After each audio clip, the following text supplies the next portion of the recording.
This happened a while ago. I'm not entirely sure why I'm choosing to talk about it now, though. Well, I kinda do. I'll explain later. I have a bad habit of dozing off on the train. I don't blame it entirely on myself. My place of employment necessitates that I work long, hard, and obscure hours. More often than not, I find myself taking the very last train home at around 2 a.m. My stop is at the end of the line, so my whole trip takes me around 35 minutes. And of course, I'm tired as hell by the end of it. Also, sometimes I get drunk. It happens. It's not like I want to fall asleep. I could get pickpocketed. Or worse. It is what it is. Nobody's perfect, but it usually isn't a problem. Like I said, my stop's at the end of the line, so the driver would always wake me up when he came by to do his inspection of the cars. This has become such a routine that I know each and every one of the nighttime drivers by face. There's only 3, though, not much of a feat. One of them is a quiet, gruff-looking gentleman in his mid-50s. One was even older, a South Asian man, appearing to be in his 60s at least. The last guy was younger, possibly mid-20s. This guy always had extremely messy hair. This roster of drivers had remained the same for the past 3 to 4 years. All super nice guys, mind you. I had no reason to complain. I knew these people and I was comfortable with them. I expected to see them. So you could imagine my shock when I woke up to see an unfamiliar face staring down at me one night. I'd been out drinking and was about 2 to 3 beers away from throwing up my insides. Safe to say, I was not in the most alert state. It was still a jarring sight nonetheless. This guy must have stared at me for 10 seconds straight without saying a word. His appearance certainly didn't help either. I'm not one to judge looks, but this guy was beyond freaky. Have you ever seen Lost Highway? Remember that phone call scene with the mystery man? Well, that's roughly what he resembled. A bit younger, though. His face was nearly ghost pale, and his eyes were wide and beady. His smile was unsettling at best and insanity-inducing at worst. On top of that, there was a hole in his neck. A hole. I could see straight through it. "You've reached the end of the line," he said. His voice was normal enough, but his tone sounded like the one a child would make when he knew about something that his friends didn't. Yeah, sorry. Guess I dozed off again. It took all the strength I had not to focus on his neck hole, especially if the other option I had was to look into his eyes. He stopped leering at me and stood straight. He must have been about 6'6", or 2 meters tall. Also, strangely muscular for his height. An intimidating presence, to say the least. He stood still for a moment, trapping me in place. I was expecting him to say something after all, but he didn't. Instead, he just took off. After taking a second to adjust to the weirdness, I got off and began walking to the doors. I'd never been more ready to go home at that point. But the door didn't open. I pressed the button, but nothing happened. "What the hell?" I muttered, concern starting to rise in my chest. It hadn't even been 15 seconds since the driver got off. It didn't take long for me to start shoulder checking the door, and then I started yelling. There were only 2 things on my mind at that point. This door better open the hell up, and this train better not start moving. It was my lucky day, if you could say that. None of those things happened. "Hello, driver," I yelled as the train departed. "What the hell? I'm still here." Unfortunately, I was in one of the middle cars, so he couldn't hear me. One of my coworkers, Alan, had been on the train with me before I passed out. I also knew for a fact that he also got off at the end of the line, but I was alone and he was nowhere to be seen. I continued slamming on the doors and pressing the emergency stop button, but one thing was quickly becoming certain. This thing wasn't stopping. I sat down, resigned to my sudden fate. What the hell is going on? I thought to myself. The situation was truly bizarre. The driver would have had to sprint to the cab, prevent the doors from opening, and then drive off. This was all with the knowledge that some guy might still be on the train. What the hell was his problem? Truth be told, I had no idea where trains went after hours. I just hoped that it wouldn't be too far. After all, my city wasn't huge, and the tracks had to end at some point. I looked out the windows, but it was mostly dark. A few buildings still had lights on, but not many. Not surprising in the dead of night. I tried calling Alan, but he wouldn't pick up. I cursed again. 15 minutes passed and I was starting to lose it. What the hell is this? We were approaching the end of the city. I was 99% certain that the tracks did not extend this far. My hands were shaking and I was on the brink of hyperventilating. And to combat that, I closed my eyes and started taking deep breaths. It's fine, it's all right, I thought. The driver's just an idiot. Maybe I'll be compensated for this. Yeah, free transit for a year. That's the least they could offer me. After calming myself down, I opened my eyes back up. It was still dark. I nearly screamed in frustration. I felt around me, and confirming that I was definitely still on the train, but why were the lights off? It sounded like we were going through a tunnel, but even tunnels had lights. None of them were pitch black all the way through. Something else was bothering me as well. The vague sensation of a presence sitting right across from me. I sat utterly still for what felt like 5 minutes. Eventually, the train lights came back on. It was still empty. Even my mind was starting to play tricks on me. I looked out the windows, but it was still black. I took my phone out and dialed 911. It rang a few times before somebody finally picked up. Hello? Hello?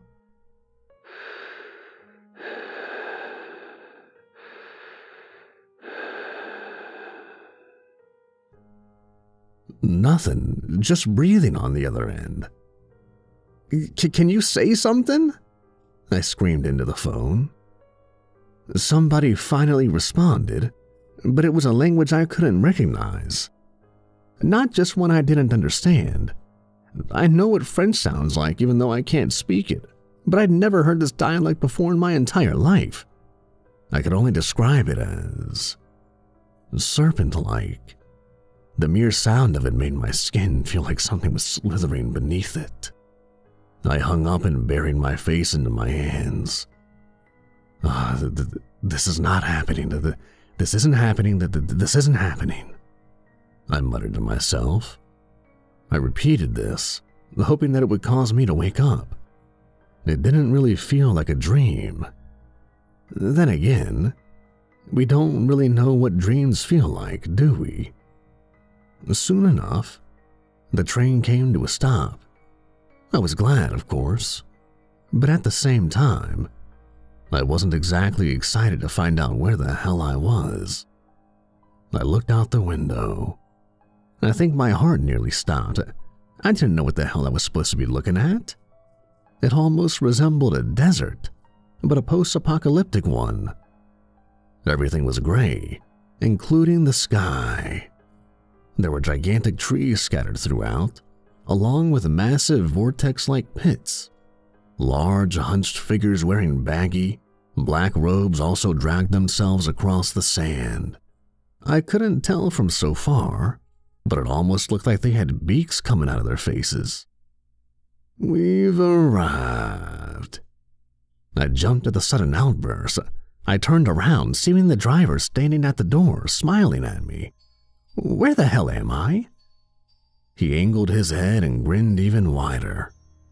You'll want to get off before they get on. The next station isn't for you. You have 1 hour before your returning train arrives. Have fun exploring. He started to leave, but turned back before he did. Also, don't go out into the desert. This time, the door stayed open after he left. The place we'd arrived at looked more or less like a regular station, if not a bit outdated. It was also gray, just like the desert outside. There were also people sitting on benches just outside the train. Well, I suppose they were people. They looked just like the driver. Pale, holes in throats, oddly tall and well-built. One of them suddenly got up and began approaching the train. I remember what the driver had told me and immediately got off. From there, I ran the length of the train, finally spotting him in the driver's cab. I pounded on his window, managing to catch his attention. Hey, what the hell is going on? I asked him through the glass. I wasn't sure if he didn't hear me, or if he was just being an asshole, but he just grinned at me and waved. And seconds later, he started driving, leaving me in that godforsaken place. At the very least, the station was now empty. I walked over and sat on one of the benches. I took my phone out and tried checking the time. I say tried, because everything on my screen was now in gibberish, presumably the language that I'd heard earlier. 1 hour. I just had to wait for 1 hour and then I'd be back. Or I'd wake up, hopefully the latter. But before it had even felt like 5 minutes, something wandered onto the platform. I didn't look over at it, but I was sure as hell that this thing was looking at me. From the corner of my eye, it appeared like one of those hunched figures that had been out in the desert. I saw it shift in place before it started squawking like some kind of crazy demon bird. I left almost immediately as it did. So much for my plan of sitting still. I saw a set of stairs going up and headed towards it. Once up, I found myself in what looked like a regular terminal, but just like the platform, it was a bit off. The architecture was hard to identify, and definitely unlike anything I'd ever seen before. It was almost retro and futurist at the same time, with large banners and monitors displaying strange symbols set up just about everywhere. It's like they hired a doomsday cult to design the place. It was populated by more of those neckhole people. Thankfully, they didn't seem to acknowledge me. I decided to walk around for a while, hoping that the hunched thing would be gone once I headed back down. Maybe a minute later, everybody stopped and directed death stares at me. Their expressions were so full of malice that I could feel my skin begin to crawl. I noticed that some of their eyes weren't directed at me, but at the space behind me. I slowly turned my head, seeing that the hunched creature had followed me up. I got a good look at it this time, and I'll probably never forget the sight of it. I was right. It had a beak, a large one. Its face nearly resembled some kind of alien human-bird hybrid. I stood still and began silently praying, not sure for what exactly. Almost in unison, the people opened their mouths to an unnervingly wide degree and began screaming. If this was a nightmare, this would have been the moment I woke up. But I didn't. The people began boxing me in, still screaming like banshees. I would take a step forward, and the crowd would move with me. The creature was also hot on my trail the entire time. Eventually, I just started running. I tried breaking through the crowd a few times, but I would just get pushed in another direction. After some time of this, I was pinballed out of the terminal entirely. These bastards had directed me into the desert, along with the hunched creature, and once I was out, they stopped screaming and shut the terminal door behind them. The creature began squawking again before lurching at me, and I could do nothing but run as it chased me, and soon enough, every single creature in the vicinity was also on my ass. It was like some kind of nightmarish chain reaction. There were numerous times where I nearly ran into one of those swirling pits. There was definitely something dwelling inside them. I could hear it. The sickening, slithering sounds of something large within. There was no end in sight, and it was obvious that I couldn't run forever. And the creatures started getting closer, and I could see them up close. Their beaks were wide open with long, spiky tongues hanging out of them. The sight of it pushed me to continue running. But I wasn't superhuman. My lungs gave out before my legs did. But right before that, I could see a figure walking towards me. Not one of those hunched things, it was somebody familiar, but I passed out before I could find out. When I woke up, I was back on a train. I reeked of sweat and my joints ached, but I was nevertheless happy to be alive.